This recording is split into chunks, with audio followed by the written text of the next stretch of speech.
안녕하세요. 스포츠 분석 전문가 승부사 이치호입니다. 오늘 준비한 경기는 10월 17일 유로컵 예선 4경기 분석 준비했습니다. 영상 시청에 앞서 구독, 좋아요 부탁드리며 그럼 분석 시작하겠습니다. 우선 한 경기 그리스 네덜란드 전력 분석 알아보겠습니다. 그리스는 아일랜드 원정을 승리하고 2위로 뛰어올랐습니다. 프랑스와 네덜란드 등 강팀들과 한 조에 속해 있기에 본선행이 어려워 보였는데 이 경기에서 무승부를 기록하면 2위가 유력해지는 상황입니다. 그렇기 때문에 홈에서 나서는 이 경기에서 수비 위주로 경기를 풀어가며 승부를 볼 것으로 예상되고 야쿠마키스와 펠카스 등 아일랜드 원정에 선발 출전한 선수들을 대신해 파블리디스와 시오피스, 폰타스 등이 나설 것이고 바카세타스가 중원을 지킬 것입니다. 다만 네덜란드는 매우 공격적으로 반드시 승리를 챙기려 할 것인데 그리스가 네덜란드에게 첫 경기에서 3대0 완패를 당한 기록이 있고 수비적으로 많은 체력적 부담감이 있을 수 있는 그리스입니다. 네덜란드는 홈에서 열린 프랑스전에서 패하며 유로 본선으로 인한 여정이 더 힘겨워진 상황입니다. 3위로 추락했는데 이 경기를 패하면 사실상 본선행이 좌절되고 무승부도 불안한 상황입니다. 반드시 승리하기 위해 공격적으로 경기를 운영해야 하고 도니엘 말렌과 베르바인, 스탱스와 브로비 등 골을 넣을 수 있는 선수들이 대거 피치를 밟을 것으로 보입니다. 그리스와의 첫 번째 대결에서 승리했던 내용을 토대로 전술적으로 큰 변화는 없을 것으로 예상되며 그리스의 낮은 라인을 간파하기 위해 네덜란드는 높은 라인을 형성해 점유율과 슈팅의 숫자를 늘려갈 것입니다.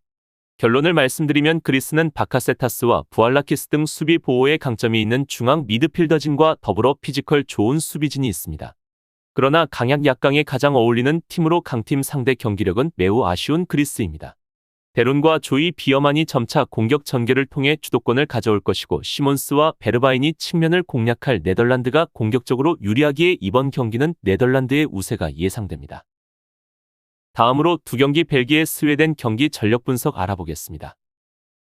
벨기에는 1위 유지에 가장 큰 고비였던 오스트리아 원정을 승리하고 단독 1위로 올라섰습니다. 후반 중반 이후 연속골을 허용하며 추격당했지만 멀티골을 기록한 루케바키오의 활약이 대단했습니다. 비록 중앙 미드필더인 오나나나 경기 도중 퇴장당하며 이번 홈경기에 나서지 못하는 악재는 있지만 틸레만스와 만델라 케이타가 공백을 메울 수 있습니다.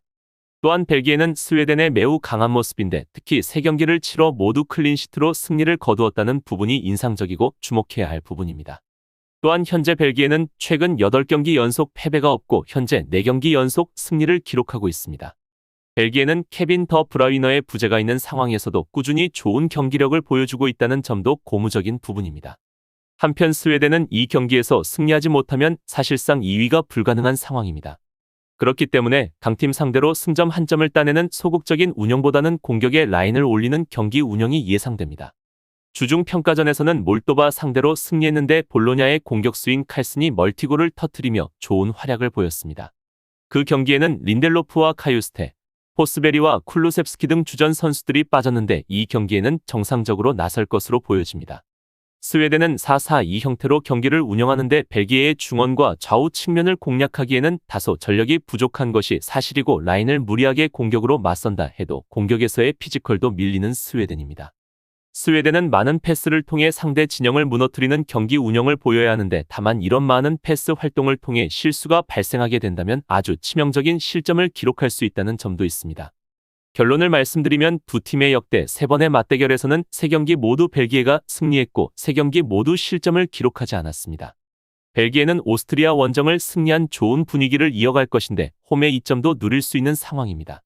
스웨덴의 간판 공격수인 알렉산더 이삭이 이번 일정에 빠진 점도 감안해야 하며 루카쿠와 오펜다, 바카요코와 루케바키오 등이 기회를 확실하게 해결할 벨기에가 유리한 상황 속 우세한 경기를 펼칠 것으로 예상됩니다. 다음으로 3경기 지브롤터 아일랜드 경기 전력 분석 알아보겠습니다. 지브롤터는 당연스럽게 조 최하위와 더불어 전패를 기록 중입니다. 지난달 A매치에서는 몰타에도 패했는데 무득점이 길어지고 있는 상황이고 작년 안도라전 한 골 이후 연속으로 무득점 중인데 다른 팀 상대로 해결할 공격수 또한 부족한 상황입니다. 주중 친선전에서는 웨일스의 4골 차로 완패했고 여러모로 전력이 부족한 지브롤터입니다. 또한 아일랜드와 5번의 맞대결 중 단 한 골도 기록하지 못하는 등 대량 실점과 함께 패배를 기록했습니다. 아일랜드는 그리스에 패하며 유로행이 좌절됐습니다.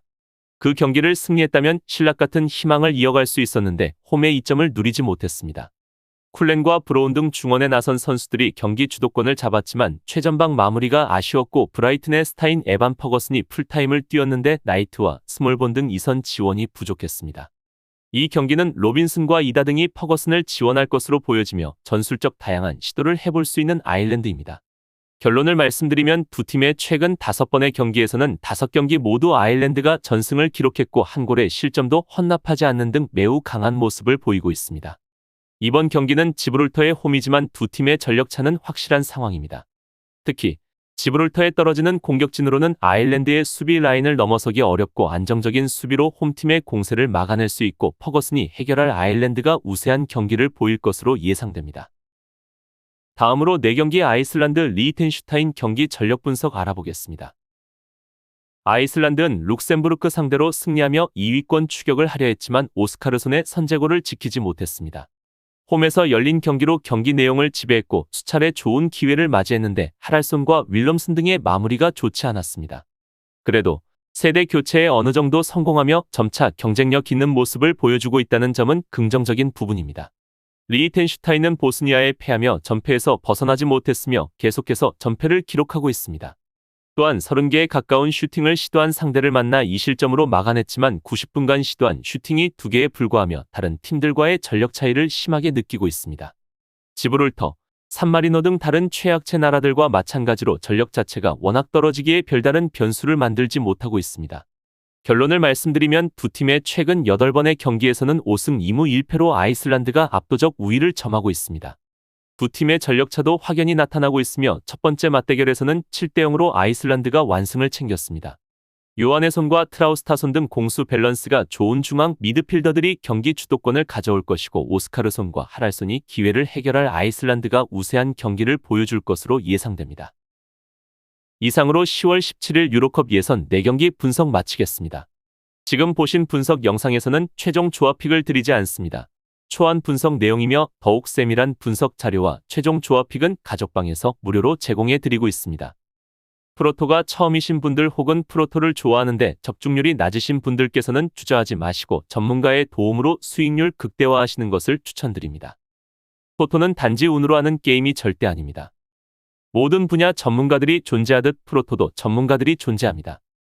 경기 전 다양한 분석 자료 확인은 필수이며 가장 중요한 정보력이 수익의 80% 이상 지분을 차지하고 있습니다. 수익률을 극대화하고 싶으신 분들께서는 무료 정보방 참여하셔서 즐길 수 있으니 영상 아래 고정 댓글 클릭하셔서 참여하시면 됩니다. 시청해주셔서 감사합니다.